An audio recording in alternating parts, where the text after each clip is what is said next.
Bismillahirrahmanirrahim. Assalamualaikum warahmatullahi wabarakatuh. Waalaikumsalam warahmatullahi wabarakatuh. Alhamdulillah, puji dan syukur senantiasa kita panjatkan pada Allah. Salat dan salam semoga tercurah dan terlimpahkan kepada baginda Nabi besar Muhammad sallallahu alaihi wasallam. Dan kita berada di bulan Ramadan. Alhamdulillah, nggak puasa ya Umi ya. Parah nih, bulan Ramadan nggak puasa. Dan kita lagi berjuang melawan kantuk seperti biasa di bulan Ramadan. Tapi kita tetap harus kemudian buat konten ya Om ya. Mundur banget tuh maju dikit. Nah, tentang apa? Tentang ini. Sepertinya sudah dijanjikan lama. Yuk berhijab. Ini buku tahun berapa ya Om? 2000 berapa ya? 12 kayaknya. Kayaknya ya 2012 ya. 2012. Dan ini sebenarnya banyak sekali pesan-pesan terselubung. Contohnya adalah ini. Mana ya yang agak nyata ya? Sebentar. Pocong. Pocong. Pocong di belakang. Kok Umi ingatnya pocong sih Itu soalnya suka kumpul sama Koko. Oh. Pocong. Kenapa kok ingatnya pocong Dia paling takut sama pocong. Ada. Nih. Ada gambar kayak gini ya. Ini gambar apa Kupu-kupu. Ini adalah kupu-kupunya Ummu Alilah. Teman-teman tahu dari mana datangnya Ummu Alilah? Lucunya banyak orang menyangka Umi itu namanya Ummu Alilah ya.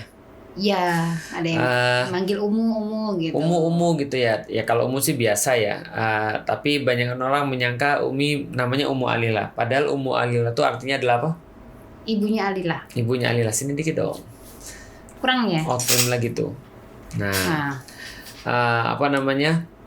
Ummu Alilah artinya adalah ibunya Alilah. Dan Alilah tuh anak kita yang pertama ya. Ya. Anak kita yang pertama dan kita jadiin sebagai nama brand. Yaitu adalah Hijab Alilah. Promo. Ini adalah promo sekaligus iklan. Nah, kita akan bahas tentang yuk berhijab. Dan memang perjalanan kita di hijab ini cukup panjang ya Umi ya. Mulai dari tahun berapa sih Umi jualan hijab 2013. 2013. Sebelumnya kan juga udah jual hijab udah. Udah jual hijab. Dan jauh sebelumnya bahkan bagi Abi ya, kalau seandainya kita melihat seorang perempuan muslimah itu nggak kayak laki-laki yang muslim. Contoh ya, ketika Abi masuk Islam, ya orang nggak akan tahu kalau Abi itu sudah muslim gitu ya. Kecuali setelah mereka lihat Abi waktu itu, ingat banget, mereka tuh baru tahu Abi muslim setelah Abi sholat. Pas Abi sholat mereka kata, Felip masuk Islam gitu. Jadi baru pada nyalamin ketika ngelihat Abi sholat. Tapi kan nggak dengan seorang muslimah ya. Seorang muslimah itu ketika dia dalam tanda kutip hijrah, dia itu langsung ketahuan right away. Langsung kemudian kayak orang-orang tuh bisa langsung melihat. Ya. Dan Abi melihat itu adalah keputusan besar ya. Seseorang perempuan ketika mengenakan hijab, pengen taat pada Allah, itu ada perubahan besar pada dirinya, yaitu adalah yang darinya ya rambutnya kelihatan, semuanya kelihatan, lalu kemudian tiba-tiba semuanya harus dihijab. Nah, kan Umi juga mengalami itu ya Umi ya. Ya. Itu kapan tuh? Pas kuliah di IPB tingkat Pas kuliah di IPB tingkat 1. Berarti tahun berapa tuh? 2001 ya. 2001 Umi juga mengalami kayak hijrah besar ya. Hijrah besar, emang ada hijrah kecil ya. Gampangnya gini, Umi mengalami perubahan yang lumayan besar ya. Yaitu adalah memutuskan untuk awalnya tidak kerudungan lalu kerudungan gitu kan ya. Itu adalah pengalaman. Nah, ini kita pengen coba untuk kupas, dan ini menurut Abi menjadi suatu awalan yang bagus ketika kita bahas tentang yuk berhijab. Karena Abi pengen ketika ada orang yang dengar ini, mungkin di antara mereka masih ada yang SMP, mungkin di antara mereka sudah SMA, atau mungkin yang sudah berhijab. Ya. Atau mungkin sudah ibu-ibu dan seterusnya, atau bahkan yang dengar ini adalah anak-anak kita nanti pas sudah gede gitu ya, dan seterusnya. Nah, kita pengen untuk memberikan suatu kayak referensi pada mereka sebelum kita membahas tentang teknis hijab itu apa, lalu kemudian berhijab itu seperti apa yang dimaksud dengan rumus-rumus dalam berhijab gitu kan ya, yang Abi ada di buku ini gitu kan, ada rumus dalam hijab. Nah, Abi pengen bahas dulu Umi dulu tuh ketika di Pati, lahir di Pati, apa seluruh kondisinya itu sudah berhijab? Kebalikannya, tidak berhijab. Hampir seluruhnya tidak berhijab. Tapi mereka muslim gak sih? Bisa dibilang hampir 99% muslim. 99% muslim. 1% apa? Ada sih beberapa agama lain ya. Ya pokoknya gampangnya gini deh. Hampir semua yang ada di kampung itu adalah muslim. Pertanyaan berikutnya adalah kenapa mereka nggak mengenakan hijab atau kenapa mereka nggak nutup aurat? Kalau Umi ngeliat sih kayaknya pada nggak tahu sih, Bi. Nggak tahu gitu. Kalau Umi karena pada nggak tahu ya. Umi sendiri ya. Pada dasarnya sih tahu bahwa seorang muslimah ketika Umi tahu dari mana? Waktu di kampung berarti ya. Waktu di kampung sebenarnya tahu kalau di situ adalah pakai hijab itu ketika pengajian, kemudian mungkin di situ apalagi ya? Idul Fitri. Kalau sholat kan mukena ya biasanya di sana ya. Ya jadi kalau mukena tuh kalau Umi lagi sholat Id nih misalkan, itu tuh pakai mukena dari rumah gitu. Terus langsung nanti bawahannya langsung dipakai di sana gitu. Jadi kemudian kalau dari silaturahmi ketika Idul Fitri juga pakai hijab. Jadi hijab tuh kayaknya cuma itu aja deh. Kondangan sama itu. Kerudungan dan jilbab itu ya. Pengajian sama Idul Fitri. Pengajian dan Idul Fitri orang pakai kerudung dan jilbab. Selebihnya enggak. Dan itu seolah-olah biasa. Biasa dan kita pun nggak bertanya-tanya juga sih. Ada nggak sih yang Abi curious, penasaran dari dulu kayak gini. Mereka kan pas lagi sholat kan pakai tutup aurat ya. Setelah itu mereka buka lagi. Nah itu apa sih ada perasaan apa nggak sih atau nggak ada? Dulu sih kayak nggak ada rasa apa-apa gitu. Jadi memang disangka bahwa pakaian mukena itu adalah untuk sholat gitu ya. Iya. Bahkan mungkin kalau ada orang lihat Umi kayak sekarang terus sholat nggak pakai mukena terus orang merasa aneh ya. Karena lu kok nggak pakai mukena sih pas sholat gitu ya. Iya. Kalau di kampung masih kayak begitu. Menurut Umi kita nggak ngejudge, tapi kira-kira kenapa orang-orang tuh nggak tahu atau lebih tepatnya mungkin nggak sadar ya?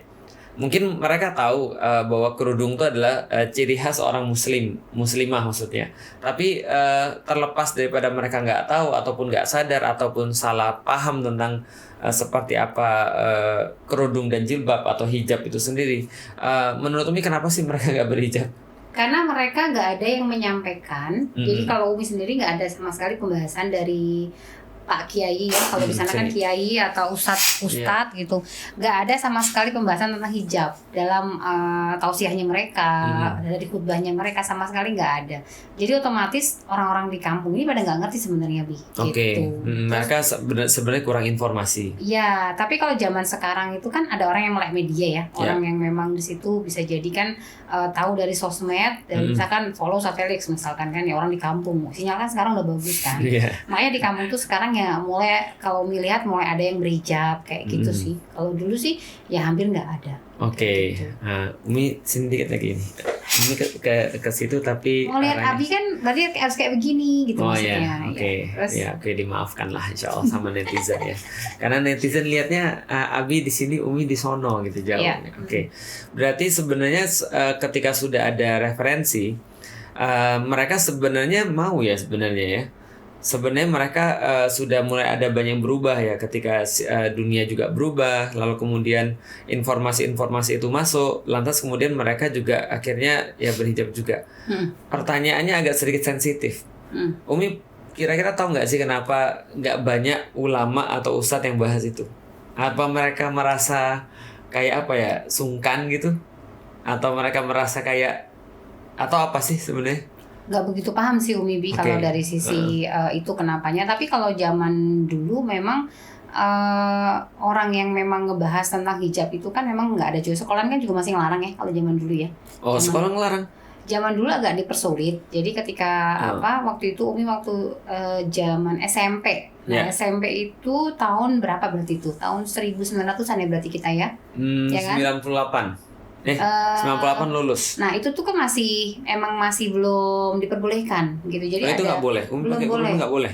Belum boleh waktu itu. Jadi sekolahan negeri. Kepala sekolahnya ini ya. Itu memang itu masih orde lama ya, emang. Orde baru. Orde baru ya. Orde lama zamannya Pak Karno. Iya benar, orde baru gitu. Jadi memang di situ masih aneh banget. Secara nggak bolehnya sih Umi nggak begitu paham. Tapi waktu itu Umi ngelihat tahun-tahun SMP itu Umi ngelihat tuh masih agak aneh banget.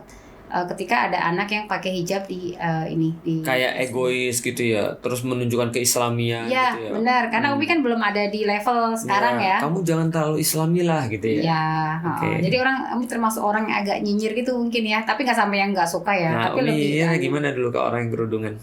ya kayak ini Emang aja. ini pesantren gitu. Ya, gitulah, tapi gak sampai separah itu gitu sih ya. gitu. Oke. Ya. Apa misalnya? Oh, anak ustadz itu. Ya ini aja, tapi memang Umi juga seneng deket sama mereka sih. Ketika SMA pun sebenarnya Umi nyaman juga sama orang-orang yang lebih berkerudung. Padahal Umi gak kerudungan tuh. Tapi hampir Umi sekarang ngekos waktu SMA kan. Jadi Umi ngekos di Pati waktu itu karena jauh kan dari Tambak Romo. Jadi terus di situ Umi ngekos, tapi Umi juga pilih temennya tuh yang kerudungan sekosannya itu dan sehari itu. Cuman Umi kayak ngerasa kok nggak ada sama sekali keinginan untuk berhijab juga, Umi aneh juga ya. Jadi kalau sekarang kan sudah damai. Teman-temannya Umi nggak ngomong juga ke Umi? Nggak ngasih tahu. Misalnya kenapa kamu nggak kerudungan yuk kayak aku yuk. Aneh juga ya. Oh oke. Pertanyaan sebelum Abi tadi nanya ya, kenapa mereka kerudungan yang lain nggak? Kalau mereka kerudungan karena dia dulu dari pesantren kecilnya. Oh. Kayak sanawiyah itu lebih. Terus ketemu Umi di sekolah negeri SMA waktu itu. Oh, pas SMA dia udah mulai pakai kerudung karena dia sudah pesantren. Nah, backgroundnya dia udah di pesantren. Oh, berarti dulu tuh orang pesantren tuh justru kerudungan gitu ya. Iya, kesannya taat ya. Sampai sekarang sih gitu kan ya. Dan itu menjadi satu pengetahuan ya. Bagi teman-teman yang nonton, pernah ada satu zaman di mana kerudungan tuh dianggap aneh. Kerudungan tuh dianggap kayak sesuatu hampir mendekati kriminal ya kayaknya ya. Jadi kayak dipermasalahkan. Mungkin kalau Abi bayangin kalau ada orang pergi kerudung ke pagi-pagi tiba-tiba dia kerudungan, yang awalnya dia nggak kerudungan, mungkin guru sebentar kamu nggak usah masuk kelas dulu saya kan. Kenapa kamu kerudungan? Apa yang terjadi pada kamu? Kamu ngaji di mana? Kayak gitu kali ya. Nah itu dan juga mungkin ada satu anggapan ya. Abi pernah dengar bahwa Umi bilang bahwa ketika Umi kerudungan, reaksi orang pertama kali kan kamu jadi Muhammadiyah gitu ya, kamu ngaji di Muhammadiyah gitu ya. Jadi seolah-olah ada anggapan bahwa yang kerudungan tuh cuma Muhammadiyah gitu ya. Lalu kemudian yang NU nggak perlu kerudungan. Mungkin itu adalah salah satu anggapan-anggapan masyarakat yang mungkin tidak betul ya, bukan dinisbatkan pada NU dan bukan dinisbatkan pada Muhammadiyah. Tapi mungkin karena ada satu pemahaman yang kurang tepat gitu kan ya. Nah, Abi mau nanya lagi. Tadi Umi udah ini sih udah nyitir sih. Cuman Abi pengen untuk memperdalam. Apa pandangan Umi yang waktu itu nggak kerudungan dan pandangan orang-orang di masyarakat terhadap orang yang kerudungan? Pada dasarnya sih baik ya, nggak ada sampai orang di kampung itu memang nggak ada ucapan radikal gitu, nggak ada, ekstrim, nggak ada, teroris, nggak ada ya. Zaman dulu mana ada kesan radikal teroris tuh nggak ada, sama sekali nggak ada. Nggak ada. Berarti kerudungan tuh sekarang baru ketika di kampung itu, ketika Umi masih di kampung ya. Kerudungan tuh berarti artinya waktu itu? Nggak kerudungan artinya? Bagi Umi pada saat itu kerudungan tuh apa? Orang yang baik, orang yang dekat sama Allah, kayak gitu aja. Orang yang di situ lembut, pikir Umi kayak gitu sih. Pokoknya bagus-bagus gitu maksudnya. Iya gitu. Ya. Jadi ya ibaratnya pada dasarnya hati terdalam Umi waktu itu ya kepengen banget seperti dia gitu loh. Cuman karena kayak belum ada jalan aja ke sana gitu. Gitu belum ada jalan. Tapi pandangan orang-orang umum juga sama kerudungan tuh baik gitu misalnya. Jadi kalau misalnya ada orang yang tiba-tiba kerudungan, orang tuanya nggak tiba-tiba kamu kenapa jadi begini gitu. Nggak sampai seperti itu sih. Tapi memang aneh aja, lebih cenderung malu, aneh gitu. Tiba-tiba berubah itu kayak sesuatu hal yang ya kayak Umi lah. Dulu tuh kepingin berhijab pun ada niat ketika udah pergi dari kampung gitu. Nggak tahu perasaan anehnya tuh orang lain juga sama atau enggak, tapi Umi ngerasa kayak itu malu. Dari Uminya ya? Ketika Umi berhijab, kan udah ada perasaan kepingin berhijab kan, tapi kayak malu gitu ketika melakukan di orang-orang yang di sekitar kita sehari-hari gitu. Kayak takut gitu. Kita berubah gitu ya? Iya. Takut nggak bisa untuk sesolehah yang disangka gitu ya kali ya? Tapi kalau di tempat yang jauh kan kita di situ, apalagi Umi langsung ketemu sama orang-orang di IPB waktu itu ya. Jadi lebih yakin gitu untuk berhijab. Oke, berarti singkat cerita sebenarnya anggapan orang tentang hijab itu tetap bagus ya sebenarnya. Bagus. Jadi kalau ada orang yang berhijab tuh ya dia adalah orang yang solehah gitu ya. Dia adalah orang yang sudah ibaratnya pesantrenan gitu ya. Itu kalau di kampungnya Umi ya, seperti itu keadaannya. Oke, berarti nggak ada anggapan-anggapan yang buruk ya. Sebenarnya secara fitrah orang pengen seperti itu ya. Karena kalau menurut Abi juga kenapa ya? Karena sebenarnya identiknya tutup aurat itu ya dengan ibadah. Kayak tadi kan Umi bilang ya, kapan Umi nutup aurat ketika di kampung, ketika lagi ada pengajian, Nah, ketika lagi ada sholat Id. ya, Berarti orang sama beli lebaran. kerudung itu pas ada sholat Id, ya lebaran. pas lebaran gitu kan ya. Sama kayak gini, Abi itu mengidentikan ya, ini di kepala Abi doang ya, nggak tahu di kepala netizen sekalian. Di kepala Abi, dasi sama topi itu identik dengan stres. Jadi kalau Abi ngeliat dasi dan topi itu Abi nggak suka, karena Abi keinget upacara. Dan kenapa jadi stres? Karena upacara tuh dibikin membosankan, dan upacara tuh dibikin mengerikan gitu loh. Jadi nggak boleh ngomong, nggak boleh apa, dan ya memang nggak boleh ngomong sih. Cuman kita nggak dikasih tahu esensinya. Sehingga ketika ngelihat dasi itu Abi, aduh terlalu formal itu maksudnya. Lihat topi itu, wah, jadi pokoknya benda-benda yang Abi tidak rindukan itu topi sekolah itu. Karena bagi Abi itu adalah semacam kayak apa ya, trauma. pernah ditendang di upacara Abi gitu ya, dimarahin, di apa ya, segala macam lah karena stres ya. Tapi kalau kerudung itu asosiasinya dengan kebaikan ya, dengan ketupat gitu kan ya, sholat Id gitu ya. Lalu kemudian sholat wajib karena pakai mukena menghadap Allah dan seterusnya. Oke, itu tentang anggapan kerudung dan jilbab. Pertanyaan berikutnya, kapan Umi mutusin untuk berhijab, 2001. 2001 pas kuliah.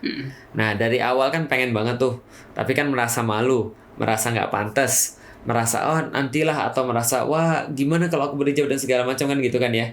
Nah, apa yang memutuskan Umi akhirnya mau berhijab? Memutuskan mau berhijab ya ketika waktu itu memang sudah bertemu dengan kakak kelas.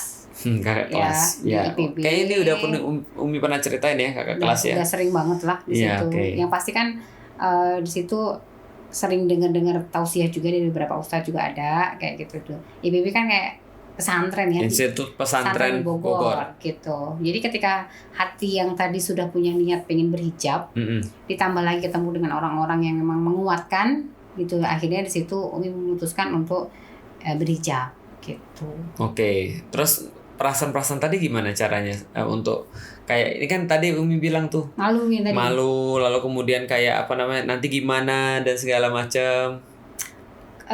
Itu kan sebenarnya karena memang Umi udah pindah ya di Bogor, udah di situ udah kuliah, jadi ke kampung pun udah mungkin sudah terbiasa kali ya, di IPB udah terbiasa, udah istilahnya di situ sudah satu semester kan dia, satu semester baru pulang lagi ke sana, jadi mungkin sudah hilang sih perasaan itu, apalagi ditambah dengan tadi dalil-dalil yang tadi memperkuat hati. Kalau misalnya apa tuh dalil-dalil memperkuat hati itu? Ya, yang ada di Al-Quran, ada di surat apa tentang hijab, dan ayat apa tentang hijab. Itu akhirnya membuat kita kan nggak ada alasan ya untuk untuk memikirkan ulang gitu loh, atau memperlama untuk tidak berhijab karena ini sudah ada dalilnya. Tapi kalau dulu kan ketika di kampung itu kan sekedar perasaan hati ya, tidak pakai dalil secara akliyah dan nakliyah gitu. Tapi kalau pas di kampung kan hanya dalil akliyah dan nakliyah. Kalau di kampung hanya apa, perasaan. Perasaan aja. Kalau dalil akliyah itu apa? Tidak buat ke situ. Itu Abi aja bahas nanti. Jadi ke sana gitu. Tapi lebih ke situ sih, kalau di kampung itu kan lebih kita ke perasaan kita. Jadi enggak sampai kuat. Enggak berdasarkan ilmu. Iya, jadi perasaan maju mundur itu pasti ada kalau di kampung gitu. Oke, berarti Umi memutuskan. Tapi apakah setiap orang harus hijrah dulu baru, maksudnya pindah tempat tuh baru bisa kerudungan kayak Umi? Pada dasarnya sih di Pati, kalau kampungnya Umi ya, memang kondisinya nggak terlalu bagus. Jadi memang beberapa teman-teman yang di sana yang suka kan ada yang ketemu ya sama teman-teman yang awalnya di IPB tiba-tiba dapat jodohnya orang Pati gitu, ada kayak gitu. Awalnya di IPB tapi jodohnya orang Pati, jadi mereka tinggal ke Pati kayak gitu. Jadi di situ kan mereka sharing ke Umi juga kan, kondisi di Pati tuh memang bener-bener nggak ideal banget lah untuk dakwah kayak gitu. Jadi kondisinya itu ya. Benar. Jadi ketika di Pati ini kondisinya tuh memang jauh dari yang namanya dakwah Islam gitu. Jadi lebih ke mereka tuh kayak Abi udah merasakan lah gimana tinggal di Pati kayak apa kan. Di situ ustazahnya, kemudian juga yang datang pas kita bapak meninggal kan orangnya takziah kan pada berhijab semua ya, kayak bagus-bagus. Nah siangnya kita ketemu mereka hilang semua kerudungnya gitu. Udah rambutnya kemana-mana gitu kan, Abi lihat kan. Jadi itu kayak masih tadi ya apa ya, semacam kayak kerudungnya masih kayak yang Umi di zaman awal. Iya, heeh. Jadi Cuma ritual aja. nggak kondusif lah Heeh. untuk ini apa namanya untuk keadaan itu. Cuman kalau kayak di Bogor, kemudian juga di Jakarta juga mungkin juga lumayan lah ya kondisinya. Itu mungkin orang lebih mudah untuk bisa belajar gitu loh, nggak kayak di Pati gitu. Ya, jadi semua tergantung referensi sebenarnya. Benar, Jadi teman-teman sekalian, kita tuh berpikir tergantung referensi. Semakin banyak referensi tentang sesuatu, lebih banyak kemudian kecenderungan kita untuk berpikirnya ke situ. Dan kalau sana kita sudah cenderung untuk berpikir ke situ, maka amal-amal kita tuh akan mengikuti kecenderungan itu. Jadi sebenarnya kita tuh tidak boleh merasa saya nggak bisa, saya nggak bisa, saya belum bisa, bukan. Tapi sebenarnya kita belum mau aja. Karena kita belum memenuhi referensi-referensi kita dengan sesuatu yang berbeda dengan referensi-referensi yang kita punya sekarang. Contoh misalnya, ada orang yang pandangannya kayak Ummu Alila yang dari awal nggak berhijab. Ya, Abi pikir jarang sih ya orang-orang perempuan-perempuan yang zaman-zaman kita yang dari kecil berhijab ya. Baru setelah zaman-zaman kita aja orang tuanya pada hijrah, anaknya sudah kita coba untuk kerudungin dari kecil ya. Alila dari 6 bulan kita kerudungin, Ayah juga dari 6 bulan kita kerudungin. Tapi Umi baru ketemu kerudung umur berapa? 20-an, belasan tahun. 18 tahun. Nah artinya semua tergantung referensi sih sebenarnya. Kalau yang masuk referensinya yang tepat, ya insya Allah itu akan memberikan kecenderungan yang tepat. Dan akhirnya akan memberikan amal-amal yang tepat. Nah, kayak Umi tadi misalnya mengatakan bahwa ketika Umi di kampus, ya akhirnya referensi-referensi itu jadi berubah gitu kan ya. Bahwasanya Umi tahu bahwa ini yang minta Allah loh gitu kan ya. Yang minta ke saya itu Allah loh. Dan Allah yang nyiptain saya, yang ngasih saya kehidupan. Belum lagi dengan dalil-dalil yang lain tadi. Nah, sebagai sedikit penjelasan, dalil akliyah itu adalah dalil yang bersifat logika. Gitu ya, yang itu adalah diambil dari kata akal, berarti logika manusia. Seperti misalnya kalau di sini Abi bilang tentang ada satu perumpamaan antara lapis legit dan pisang goreng misalnya gitu ya. Ada juga misalnya dari akliyahnya adalah kita tuh mau dapat pasangan seperti apa tergantung kita. Berarti kalau misalnya kita kerudungan, seorang muslimah kerudungan, maka dia akan dapat pasangan tentu yang berbeda seperti ketika dia nggak kerudungan. Karena laki-laki pun juga akan memilih seseorang tuh berdasarkan preferensi akal dia. Jadi sebenarnya ketika Umi lagi kerudungan tuh Umi lagi memancarkan sinyal yang hanya bisa ditangkap oleh orang soleh. jadi maksudnya adalah yang pengen kita sampaikan adalah teman-teman sekalian bahwasanya Ummu Alila tuh dari awal nggak kerudungan. Kenapa nggak kerudungan? Karena referensi yang dia dapat mungkin bukan referensi yang tepat. Nah, tapi teman-teman zaman sekarang referensi pasti banyak sekali gitu kan ya. Tapi juga sebenarnya Abi pikir ya kalau zaman sekarang ya lebih gampangnya tergantung yang dia follow sih Kalau yang dia follow adalah orang-orang nggak kerudungan, yang terus bicara tentang dunia misalnya, yang terus-menerus bicara tentang apa ya, harta. Kemudian kayak apa ya, kemewahan dan segala macam ya, dia mungkin juga tidak akan terlalu tertarik untuk kerudungan atau bahkan menganggap kerudungan itu adalah sesuatu yang kayak mengekang dia gitu maksudnya. Seperti orang-orang zaman dulu, ya anggapan-anggapan orang kan, nanti kerjamu gimana? Nah, kalau kerudungan kerjamu gimana? Dan itu sampai sekarang masih kita temuin loh. Banyak. Masih kita temuin ada orang yang mau kerudungan tapi harus ngelepas kerudung. Iya, banyak. Gitu kan ya. Ya, ini kondisi yang masih kita hadapin sekarang itu kan ya. Hanya saja pas Umi sudah kerudungan, karena Umi sudah mencoba untuk mengubah referensi-referensi itu, walaupun Umi dalam kasusnya Umi dalam kasusnya kan harus pindah ke Bogor baru mendapatkan semua itu. Tapi sekarang Abi pikir nggak perlu ya. Ada banyak juga orang-orang di Pati sekarang juga udah kerudungan tapi tetap di Pati. Karena referensi yang berbeda gitu, dapat referensi yang berbeda. Lebih mudah dapat referensi. Banyak akhwat-akhwat yang juga mau kerudungan karena dia mendapatkan sesuatu yang berbeda. Tapi yang jelas adalah kalau seseorang itu mau membuka diri ya dia, Abi pikir, dan mau untuk melihat, mau untuk jujur pada dirinya, maka dia akan mendapatkan bahwa kerudungan tuh ya sesuatu yang menenangkan. Iya, menenangkan. Abi juga ketika melihat orang kerudungan tuh tenang. Rasanya pengen Abi tambah tenang gak? Jadi tidak menenangkan. Oh, itu nggak menenangkan ya, langsung sifat perempuannya keluar ya gitu ya, Masya Allah, luar biasa. Nah, jadi itu adalah yang pengen kita sampaikan dalam pertemuan pertama ini, bahwasanya hidup kita tuh tergantung referensi sebenarnya. Kalau kita punya referensi yang berbeda, mungkin kita akan berpikir dengan cara yang berbeda. Dan kalau kita berpikir dengan cara yang berbeda, mungkin kecenderungan kita juga akan berbeda atau bertambah berat kepada sesuatu. Dan ketika itu terus-menerus kecenderungan itu kita tajamkan, pada saatnya itu akan menjadi sebuah amal yang nanti akan diekspresikan. Nah, itu adalah kemudian tentang bagaimana Umi berhijab. Nah, sebelum kita akhiri setelah Umi berhijab terus Umi pulang, reaksinya gimana Gimana ya, lupa juga Umi. Atau gini, yang Umi khawatirkan terjadi nggak? Enggak sih, nggak terjadi. Nggak terjadi yang apa? Tadi merasa malu, nanti khawatirnya aku nggak bisa seperti yang mereka sangka, apa aku soleha banget, apa yang Umi khawatirkan terjadi nggak? Dulu Umi kayak gini Bi, jadi ketika Umi, ini jujur dari Umi ya, benar-benar perasaan waktu itu ketika Umi pergi dari kampung kan niatnya benar-benar ingin memperbaiki kehidupan. Saya ceritanya. Dan ketemu Abi itu termasuk gitu. Perbaikan kehidupan ya? Itu di luar rencana. Oh, gitu. Tapi itu perbaikan nggak? Itu cerita lain lagi. Oke. Jadi ketika dulu benar-benar murni dari kampung itu kepengennya ibaratnya pengen sukses jadi wanita karir ya, nanti pulang tuh bisa bawa apa gitu. Kerja apa namanya apa pengen bawa bawa mobil gitu ya. Itu desa-desa banget itu. Bawa apa bawa rumah gitu ya ya, atau bawa apa sih bawa anak itu. Bawa anak bahaya banget.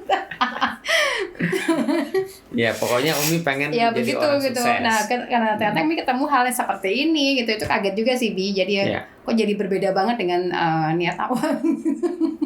Maksudnya apa Umi merasa bahwa ini adalah sebuah ketidaksuksesan?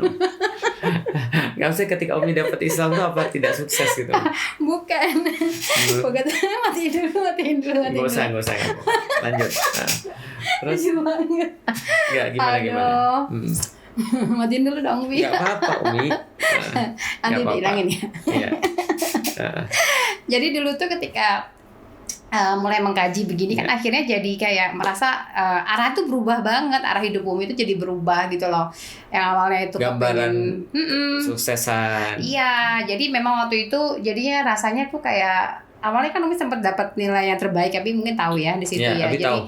Saking semangatnya gitu. IP paling besar di semester ini adalah Parsini. Iya. Luar biasa. Berapa 3,9 ya Umi ya? Pokoknya itu nomor 1 gitu sampai mendapat peringkat seperti itu saking semangatnya. Dan beasiswa kan?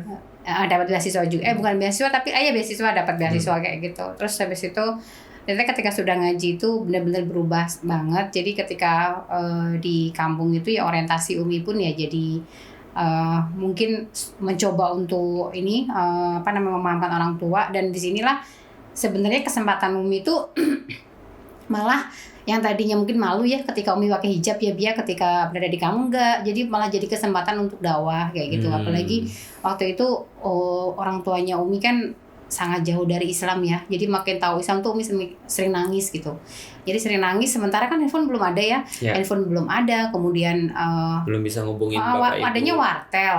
Wartel pun mau ngomong panjang gimana ceritanya, itu tagihannya kan mahal banget. Jadi paling cuman nanya kabar, udah dikirimnya uangnya gitu aja, nggak sampai yang bisa apalagi dakwah ngobrol, apalagi kalau dakwah sama orang tua itu juga nggak mudah ya, jangan nangis duluan kitanya gitu. Jadi cuman di situ cuman berdoa aja sih dalam salat malamnya Umi waktu itu ya, setiap hari tuh nangis ketika tahajud, di situ doa gitu sama Allah supaya orang tua Umi tuh berubah. Istilahnya mau ibadah tuh masih ibadah mahdoh gitu loh, bukan yang belum yang lain-lain Bi, kayak gitu. Jadi perasaan yang malu tuh malah ada hilang sama sekali, atau takut mungkin diomongin orang atau apa tuh udah kayaknya udah terkikis ya dengan ilmu yang Umi peroleh ketika di IPB itu, dan semakin membuat Umi itu ketakutan dengan kondisi keluarga waktu itu ya, yang notabene mereka itu mungkin nggak tahu ibadah, nggak tahu istilahnya bagaimana sholat ya, mungkin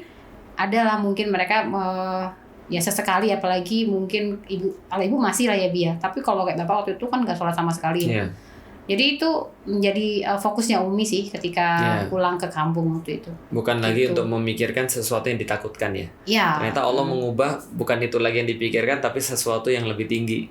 Jadi insecure-nya menjadi berbeda. Benar. Awalnya mikirin diri sendiri, lalu kemudian memikirkan orang lain. Oke. Gitu. Jadi sebenarnya ketika kita itu bukan kita ya, Umi ya sudah mau untuk beribadah pada Allah secara serius. Ya Allah, ini aku pengen untuk menutup aurat gitu kan ya. Ini aku lakukan karena Engkau ya Allah gitu ya, karena memang pengen untuk hidup yang lebih baik. Ternyata Allah ganti insecure-nya ya, yang awalnya ditakutkan itu menjadi sesuatu yang tidak lagi ditakutkan, dan Allah justru membuat khawatir kita itu walaupun masih ada, tapi diarahkan kepada sesuatu yang lebih bermanfaat gitu ya, sesuatu yang lebih baik ya. Nah, Masya Allah, itu belum lebih tulis di sini loh. Jadi kita dapat sesuatu yang baru lagi dari pembicaraan nih, Masya Allah. Nah, setelah Umi selesai kemudian ke kampung, akhirnya diterima nggak Umi pakai kerudung? Mungkin nggak sampai Umi tahu ya mereka tuh dalam hal ini menerima apa enggak. Cuma memang dalam hal ini ya di situ Umi nggak merasa deket lagi sama teman-teman Umi juga sih, Bi. Tapi kalau sama saudara kan mah tetap ya, kalau saudara mah tetap inilah ya. Cuma ya memang akhirnya membuat interaksi tuh nggak se apa ya, seintens. Dulu kan kalau sama sepupu cowok misalkan gitu, itu kan masih boncengan-boncengan gitu ya. Tapi ketika kita sudah tahu kan ternyata ini nggak boleh kayak gitu, terus ngobrol juga berdua juga nggak boleh gitu, otomatis dengan sendirinya sebenarnya ya mereka merasa dalam hal ini kayak memang kayak ada jarak gitu loh. Masya Allah. Gitu sih. Itu penting. Berarti itulah sebagai penutup kita pada kali ini ya, bahwasanya kalau kita sudah mau taat pada Allah yang akan atur semuanya. Satu kebaikan itu akan membawa teman-temannya yang lain. Ya, itulah kebaikan-kebaikan yang lain. Umi yang awalnya mungkin punya keinginan, lalu kemudian Allah mudahkan menuju pada hijrah, lalu kemudian berubah menjadi kerudungan. Nah, kerudungan itu menarik pada kebaikan-kebaikan yang lain, memperbaiki interaksi, memperbaiki kelakuan Umi gitu ya. Memperbaiki cara pandang Umi tentang kehidupan, kesuksesan masa depan, dan akhirnya berujung pada Abi. Gitu kan ya. Luar biasa. Memang itu kebaikan yang satu membawa pada kebaikan-kebaikan yang lain. Dan akhirnya membawa pada ada anak-anak gitu kan ya, ada kehidupan kayak sekarang gitu kan ya. Oke.